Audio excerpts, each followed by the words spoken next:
Bismillahirrahmanirrahim. Assalamualaikum warahmatullahi wabarakatuh. Kembali lagi pada mata kuliah keamanan komputer. Pada kali ini kita akan membahas materi mengenai kriptografi klasik berbasis transposisi. Oke, di sini saya akan menjelaskan terlebih dahulu apa itu kriptografi klasik transposisi. Jadi pada kriptografi ini setiap huruf pada plain text tetap sama, tidak ada yang diubah, namun yang diacak hanya urutan hurufnya saja.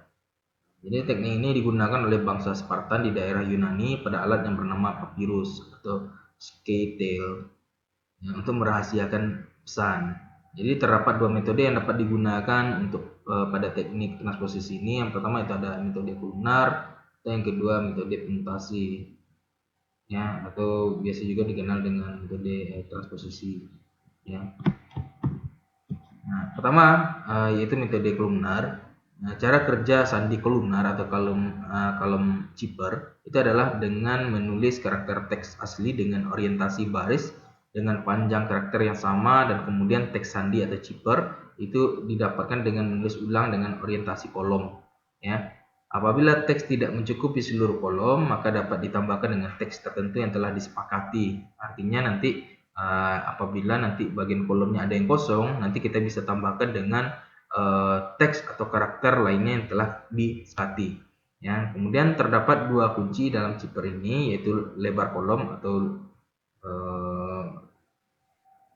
diberi nama yaitu K, dan urutan kolom itu diberi nama yaitu F, ya. Nah, kunci urutan kolom atau F itu tidak boleh melebihi kunci lebar kolom atau K. Nah, contoh, buatlah sandi dari plain text. Jadi di sini ada plain text, ya. Tulisannya adalah Universitas Putra Indonesia YPTK Padang. Dengan kunci K-nya itu kita berikan adalah 6 dan kunci F-nya adalah 3, 2, 4, 5, 1, 6. Jadi nilainya harus sama, ya. Kunci K dan kunci F itu totalnya harus sama. Nah, kalau dia misalnya 6, berarti di F-nya juga harus hitungnya dah sampai 6. Tapi itu bisa nanti kita acak, ya. Itu karena kenapa kita acak? Karena itu fungsinya nanti untuk melakukan untuk mengubah menjadi ciphertext. Nah, ini jadi kita buatkan plain text tadi ke dalam kolom dengan bentuk kolomnya adalah ada baris dan kolom zipper. Ya, untuk baris itu diambil dari kunci K.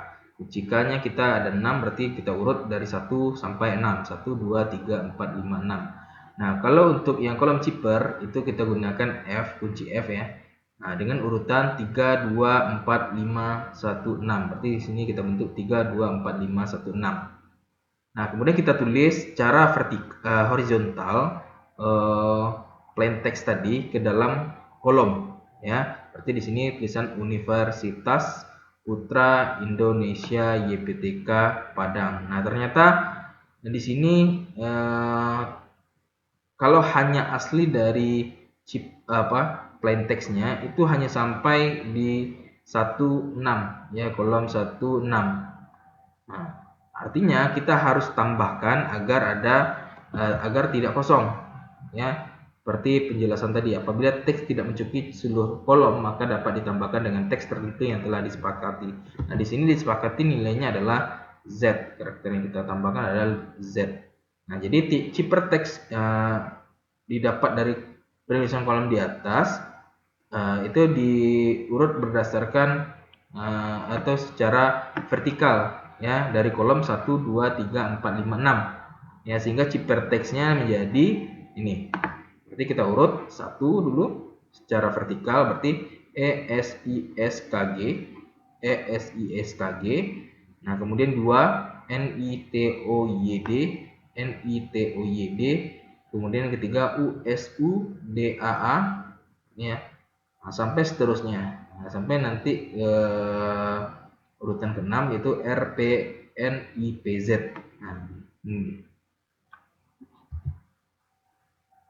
Nah, itu untuk nilai kunci yaitu K sama dengan 6 dan F itu 3, 2, 4, 5, 1, 6. Nah, kalau contoh lainnya, Nah, kita di sini menggunakan kunci yaitu sama dengan 4. Nah, kunci K-nya adalah 4, kunci F-nya adalah 3, 1, 2, 4. Jadi masing-masing ini nilainya harus sama ya. Kalau K-nya 4 berarti di sini urutannya juga harus 4. Nah, ini boleh kita acak. Tergantung kunci yang kita gunakan. Jadi ini kita bentuk lagi kolomnya. Berarti ini untuk baris 1, 2, 3, 4. Nah, kalau seandainya tidak jumlah baris melebihi jumlah kolom, maka kita harus tambahkan ya. Berarti kita mulai lagi 1, 2, 3, 4, 1 ya. Kemudian untuk kolom ciphertext itu kita sesuaikan dengan kunci F yaitu 3, 1, 2, 4 ya. Berarti di sini kita masukkan secara horizontal ya, tulisan Universitas Putra Indonesia IPTK Padang. Berarti di sini Universitas ya, sampai seterusnya dan sampai dia penuh semua kolomnya. Nah, karena untuk karakter terakhir itu berada di 21, maka kita tambahkan satu karakter yang kita sepakati di sini adalah Z ya. Sehingga ciphertext yang didapat dari penulisan kolom dari atas ke bawah vertikal dari kolom 1, 2, 3, 4. Nah, kita bisa dapatkan ciphertextnya adalah kita ambil dari 1 dulu ya. NRATNE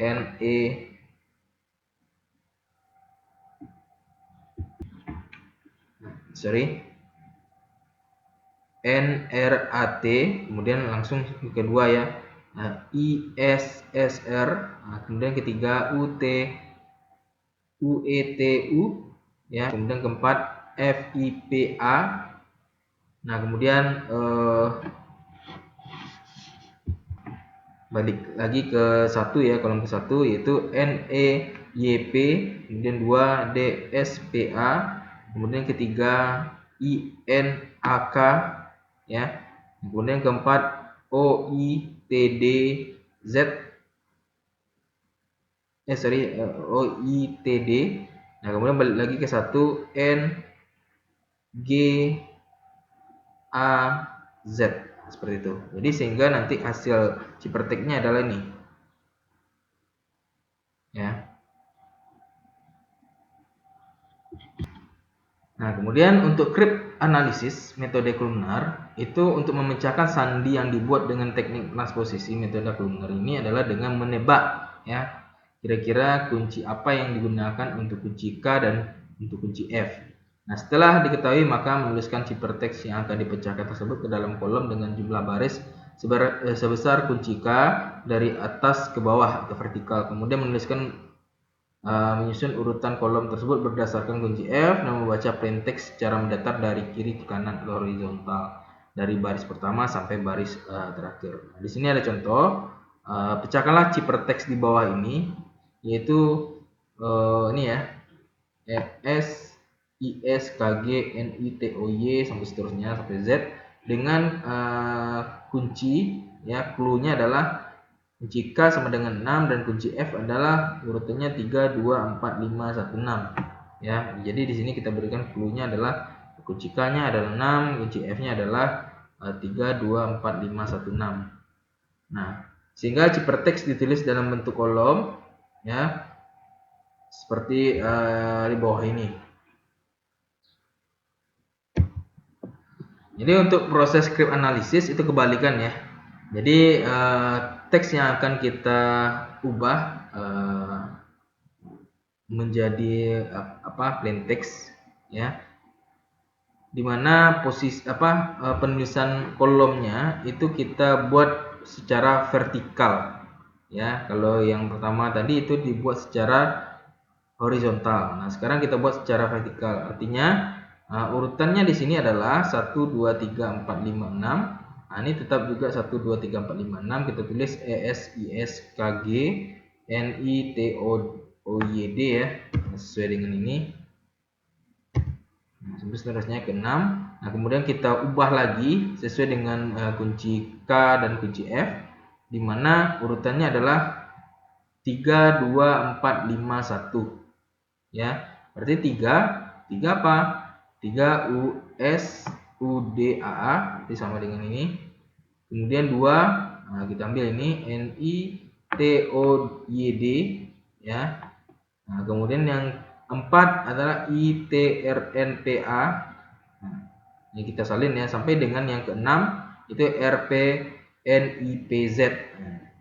Nah, setelah kita dapatkan proses ini, maka kita bisa susun plain text-nya itu menjadi disusun secara horizontal ya. Berarti kebalikan ya. Kalau tadi dia vertikal, sekarang horizontal. Nah, ini membacanya adalah mulai dari sini. UNIVER berarti Universitas Putra Indonesia YPTK Padang ditambahkan dengan Z yang terakhir. Nah, sehingga hasilnya ini. Ya, ini sih. Nah, begitu juga dengan untuk yang contoh yang tadi sebelum yang kedua, kita ubah ciphertext ke menjadi plain text. Ya. Nah, kita ubah dulu karena dia kata kunci clue-nya adalah K sama dengan 4, F-nya adalah 3, 1, 2, 4. Maka ini kita ubah dulu secara vertikal ya. NRATIES. Nah, ini kita ubah. Ini kita ubah urutannya seperti 1, 2, 3, 4. Kemudian balik lagi sini 1, 2, 3, 4. 1, 2, 3, 4 seperti itu. Nah, kemudian kita ubah lagi ke dalam kolom zipper dengan kuncinya yang tadi adalah 3, 1, 2, 4. Kita tinggal pindahkan. Itu 3 UTUU UETU kemudian 1 NRAT. Nah, sampai seterusnya. Nah, begitu juga dia kalau langsung balik lagi ke bawah. Nah, ya 3 berarti di sini INAK kita pindahkan ke sini terus seterusnya sehingga hasilnya adalah Universitas Putra Indonesia YPTK Padang tambahkan dengan Z. Nah, sekarang kita masuk ke algoritma kriptografi modern. Jadi algoritma kriptografi modern ini dibuat dengan sedemikian kompleks sehingga kriptanalisis sangat sulit memecahkan ciphertext tanpa mengetahui kuncinya. Jadi algoritma kriptografi modern umumnya beroperasi dalam mode bit biner ya. Operasi dalam mode bit berarti semua data dan informasi, plain text, kunci dan ciphertext dinyatakan dalam bentuk string bit bilangan biner yaitu 0 dan 1. Nah, perkembangan algoritma kriptografi modern berbasis bit didorong oleh penggunaan komputer digital yang merepresentasikan data dalam bentuk biner. Jadi muara atau tujuan dari kriptografi modern adalah untuk menyediakan keamanan pesan di dalam jaringan komputer.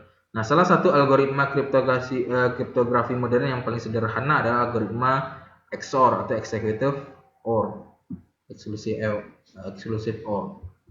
Jadi apa itu algoritma XOR? Yaitu algoritma itu adalah menggunakan aturan logika exclusive OR yang merupakan salah satu gerbang logika atau logic gates yang ada. Dan bentuk gerbang logika XOR adalah seperti gambar ini ya. Ini bentuk logikanya. Nah, notasi matematis gerbang dari logika XOR adalah Y sama dengan A XOR B ya. Y sama dengan A XOR B. Nah, rumus ini ya, gerbang logika ini kita bisa ubah-ubah. Ya, kita bisa transposisikan. Jadi, kalau kita ingin mencari nilai A ya, berarti kita cukup nanti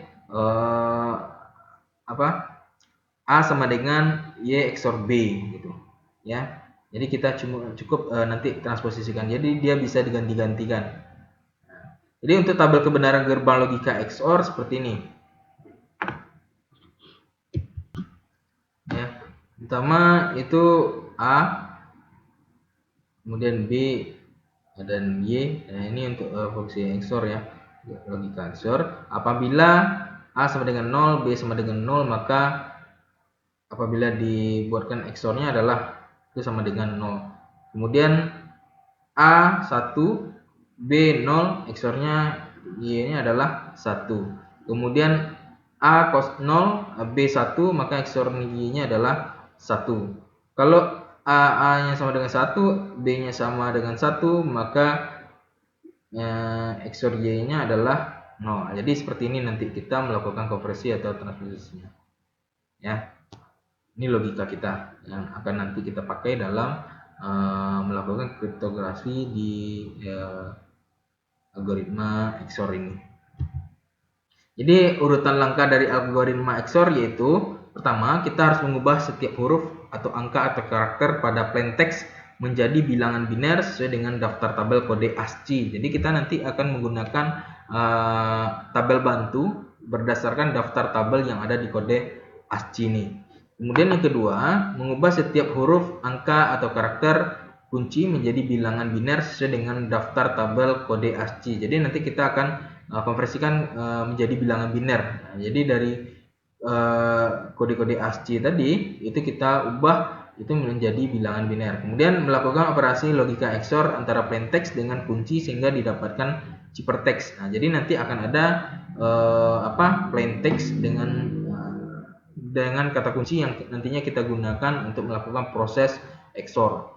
Nah, kemudian yang keempat itu adalah mengubah kembali ciphertext dari bentuk bilangan biner menjadi huruf, angka atau karakter sehingga didapatkan ciphertext yang dapat dibaca. Ya, ciphertext atau mungkin plain text nantinya. Nah, apa itu ASCII code? Ya. Jumlah kode ASCII itu adalah sebanyak 255 kode. Nah, kode ASCII itu dari mulai 0 sampai dengan 127. Ya. Merupakan kode ASCII yang untuk memanipulasi teks, sedangkan untuk kode ASCII 128 sampai 255 itu merupakan kode ASCII untuk memanipulasi grafik. Ya, kode ASCII sendiri dapat dikelompokkan menjadi lagi ke dalam beberapa bagian. Pertama, kode yang tidak terlihat, simbolnya seperti kode 10 atau line fit. Kemudian 13 carriage return.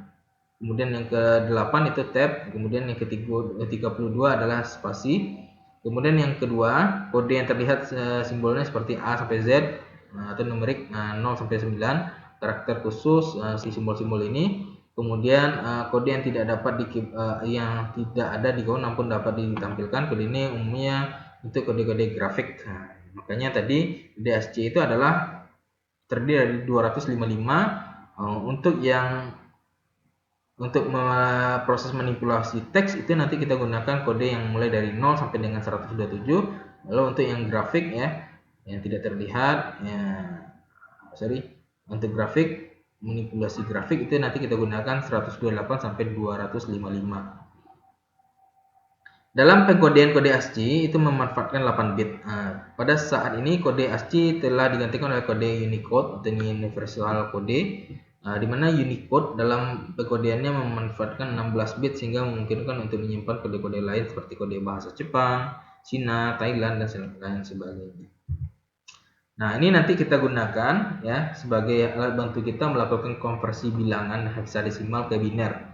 Jadi nanti akan ada bilangan heksadesimal yang kita ubah ke dalam bentuk bilangan biner. Jadi nanti kita bisa menggunakan alat bantu ini, tabel bantu ini. Bagi saudara yang tidak paham bagaimana mengkonversikan heksadesimal ke biner. Tapi kalau saudara paham proses konversi bilangan heksadesimal ke biner tanpa tabel bantu ini, mungkin saya rasa saudara bisa ya.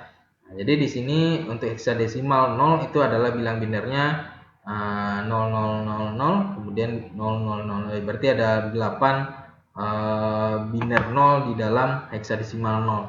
Kalau 1 itu semuanya kalau yang pertama itu adalah 0 semua ya.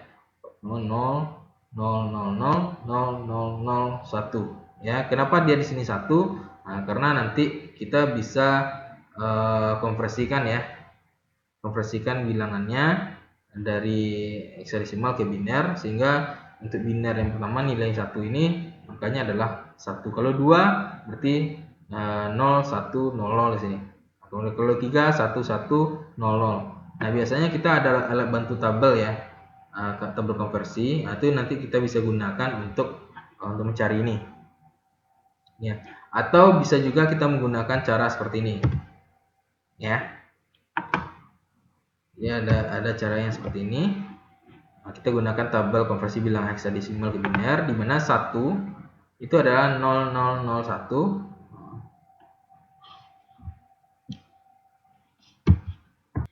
Nah, biasanya saya yang paling mudah itu dengan menggunakan tabel bantu yang ini. Ya. Nah, misalnya untuk mencari angka 6, ya, nilai 6, ya, kita ubah ke dalam bilangan biner, maka kita totalkan di sini. Nah, ini kalau 6 dia masuknya di 2 ya. 4 ditambah 2 itu sama dengan 6. Berarti di sini harusnya 0, ini 1, dan ini 0. Ya, seperti itu. Ini kalau jumlahkan itu totalnya adalah 6. Makanya di sini adalah 0, 1, 1, 0. Kalau dia 9, kalau dia 8, maka di sini adalah, karena kita sudah ada 8 di sini, ini 1, nah ini 0, ini 0, dan ini juga 0. Sehingga hasilnya 8. Nah, kalau seandainya mencari hexadesimal D, nah itu sama dengan nilai 13 kalau di desimalnya. Ya, kalau desimalnya adalah 13, kalau hexadesimalnya adalah D. Nah, kalau 13 berarti kita tinggal hitung saja di sini. Nah, kira-kira mana yang membuat dia nilainya menjadi 13? Berarti di sini anggap saja ya, berarti 8 ditambah 4 itu ada baru itu 12, nah, ditambah dengan 1. Ya. Berarti di sini 1101 ya. 1101 seperti itu. Atau kita juga bisa membuat perpangkatan ya, perpangkatan misalnya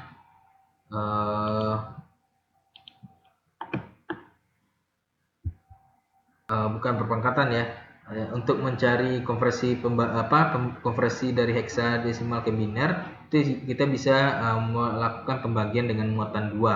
Nah, contohnya seperti ini. Kalau 13 berarti ini kita buat pembagiannya dibagi 2, 13 dibagi 2 ya, dengan muatan 2 ya.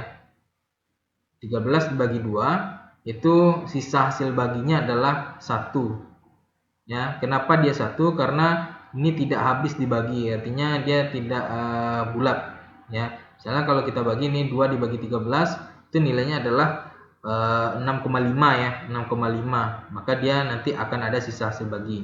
Atau seperti ini. Misalnya kita buat ini kan jadi 6 ya. 6 kali 2 itu adalah 12. Artinya dia bersisa itu. Berarti kalau bersisa maka dia diambil sisanya adalah sama dengan 1. Maka di sini 1. Kemudian ini hasilnya 6. Nah, kita bulatkannya ke bawah ya, bukan ke atas. Berarti di sini 6. 6 kita bagi dengan 2 ya. Kalau kita bagi dengan 2 itu kan habis baginya. Artinya dia tidak ada sisa. Nah, nilainya adalah pasti dia 3, bukan 3,5 ya, tidak ada 3,5, tapi dia genap nilainya adalah 3, sehingga dia tidak ada sisa hasil bagi. Ya, berarti 0 sini. Atau untuk memastikannya dengan cara kita kalikan 3 dikali 2 maka hasilnya 6, berarti tidak ada sisanya. Nah, kemudian 3 kita bagi dengan 2 lagi. 3 dibagi 2 itu hasilnya adalah 1,5, berarti 1,5 itu dia ada sisanya. Nah, makanya di sini kita buatkan 1 ya, tidak dibuatkan 1,5 tapi 1. Kemudian kita tampilkan di sini sisa hasil baginya. Ya, atau dengan cara 1 dikali 2 itu hasilnya 2. Berarti kalau 2 berarti sisanya adalah 1 untuk mendapatkan 3. Itu tulis ini 1. Nah, kemudian kita pindahkan ya, kita susun urutannya dari bawah ke atas. Berarti di sini 1 1 0 1. Berarti dari sini 1 1 0 1. Misalnya di sini. Ya. Nah, kemudian selanjutnya nah ini daftar tabel kode ASCII ya. Nah, nanti ini kita bisa gunakan tabel bantu ini untuk melakukan konversi ya, untuk melakukan konversi pada saat kita melakukan kriptografi. Pembacaannya seperti ini ya, pembacaannya seperti ini. Misalnya ada karakter dengan tulisan 0 ya, huruf besar ya, 0 huruf besar semuanya. Itu hexadesimalnya adalah 00 ya, dengan nilai ASCII-nya adalah 0. Nah, keterangan di sini nilai 0 tidak tampak, ini tidak tampak. Kemudian karakter SOH itu hexadesimalnya adalah 1. Nah, nilai ASCII-nya 1. Ya, STX itu 02, nilai ASCII-nya 2. Atau mungkin kita lihat yang lebih jelas ya. Misalnya kita ambil dari karakter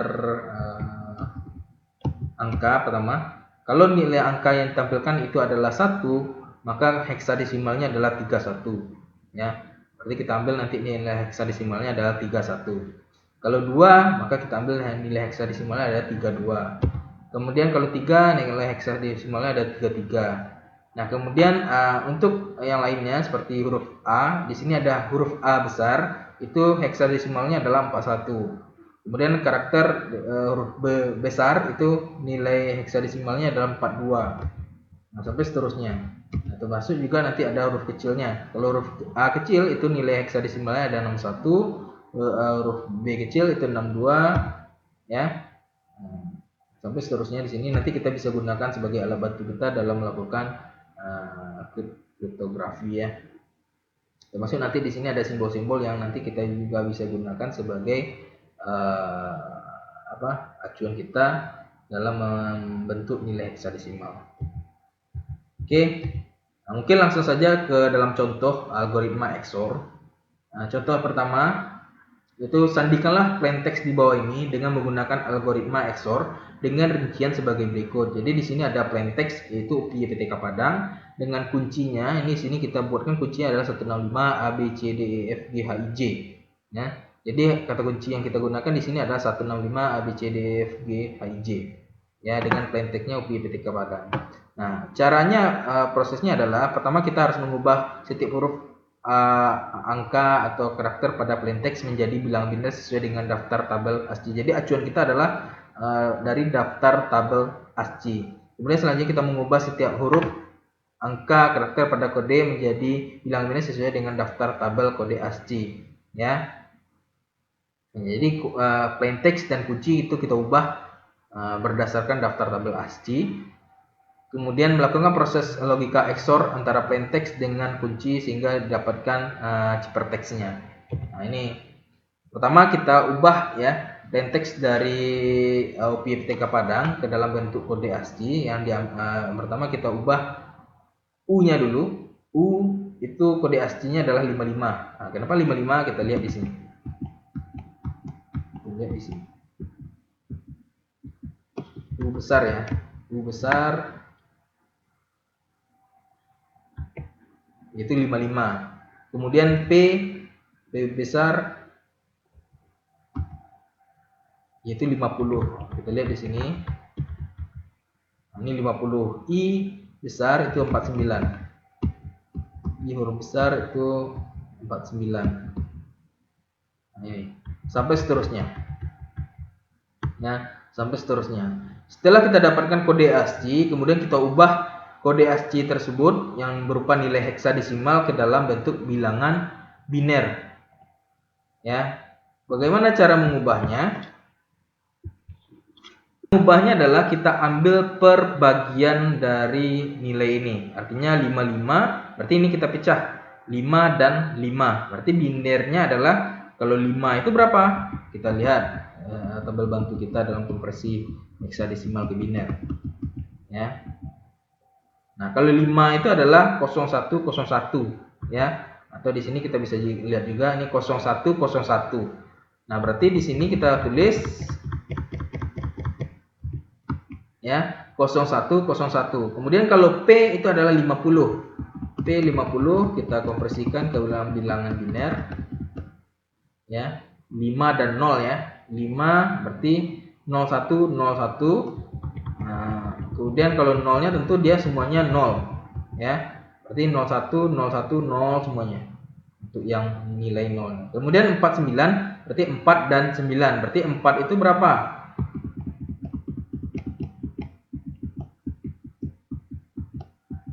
Nah, kalau 4 itu ada 0100. Kalau 9 1001. Nah, ini kita pindahkan. Seperti itu, ya. Sampai seterusnya, sampai G. 47 itu 0100 0111. Berarti 4-nya adalah 0100, 7-nya adalah 0111, ya. Nah, begitu juga dengan yang kunci 165 A B C D E F G H I J. Ini kita ubah juga seperti cara yang tadi, ya. Kuncinya adalah 1, kode ASCII-nya berapa? Kita lihat. Ini akan angka 1. 1 adalah 31 ya. 31. Nah, kita pindahkan di sini. Ya, 31. Kemudian binernya ada berapa? Berarti 3 dan 1. Kalau 3 itu 0011. Kalau 1 adalah 0001. Nah, kita lihat lagi di tabel konversi bilangan biner kalau saudara kurang paham melakukan proses konversinya secara manual. Ya. Sampai nanti yang bagian J itu adalah 4A, 4 dan A. Kalau 4 0100, kalau A itu 1010 ya, 1010. Kalau A itu dia sama dengan 10 ya, kalau desimalnya 10 ya. Berarti di sini 1010. Oke. Nah, setelah kita konversikan nilai kunci tadi, plain text dan kunci ke dalam bentuk heksadesimal dan biner. Nah, sekarang kita lakukan operasi logika XOR. Jadi dari biner plain text ya, dari plain text dan biner kunci itu kita pindahkan ke sini. Kemudian kita lakukan proses XOR ya. Untuk proses XOR itu adalah biner plain text dan biner kunci itu kita XOR-kan dengan cara menggunakan tabel kebenaran yang sudah saya jelaskan tadi ya. Tadi tabel kebenaran yang ini ya.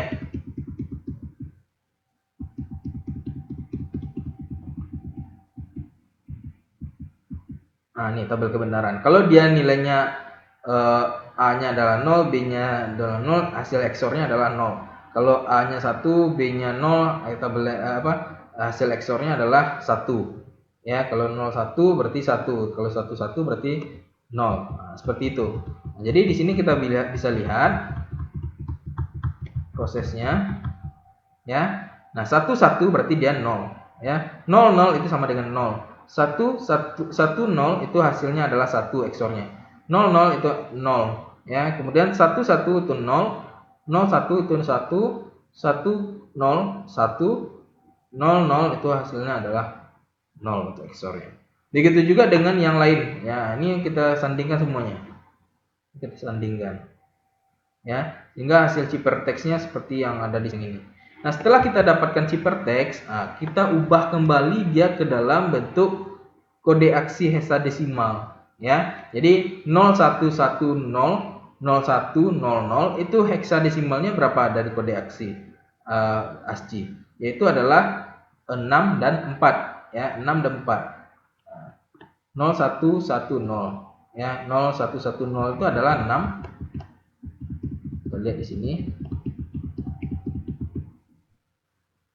0110 itu adalah 6, 4 0100 0100 ya, 64 0100. Nah, ini 0100 ya. Nah, kemudian kita ubah ke dalam bentuk huruf, angka atau karakter. Berarti kita ubah lagi 64 ini ke dalam dengan menggunakan tabel bantu ASCII tadi, daftar tabel ASCII ini. Jadi kode 64 heksadesimalnya itu karakternya apa gitu. Nah, kita lihat lagi di sini. Kita cari 64, yaitu adalah D ya, D. Berarti kita pindahkan nilainya menjadi D di sini. Nah, kemudian kalau 66 ya, kalau 66 berarti 66 berapa? 66 adalah F ya. Jadi kita pindahkan ke sini. Kemudian 7C berarti 0111 itu 7, 1100 itu adalah C. Kalau C itu kalau kita ubah ke desimal itu nilainya adalah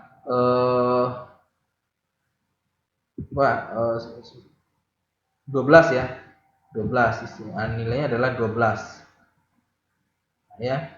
Nah, kalau 12 itu kalau di heksadesimal adalah C, berarti 7C. Kalau 7C apa karakternya? Kita cari di sini 7C. Nah, ini garis vertikal ya. Garis vertikal. Maka kita pindahkan di sini menjadi garis juga. Nah, begitu juga yang lain sebagainya. Nah, ini kita tinggal cocokkan dengan daftar tabel ASCII ya. Nah, setelah kita dapatkan semuanya, baru nanti kita susun. Nah, seperti apa hasil ciperteksnya? Hasil ciperteks dari UPI PTK Padang dengan kunci 165 ABCD EF G H I J itu adalah ini. Ya. Jalan seperti ini. Oke. Jadi begitulah bagaimana langkah-langkah atau proses dari algoritma XOR. Ya, jadi jika ada pertanyaan terkait dengan algoritma ini, silakan ditanyakan di grup. Nanti akan saya bantu jawab. Ya, cukup sekian untuk materi kita kali ini. Saya akhiri. Assalamualaikum warahmatullahi wabarakatuh.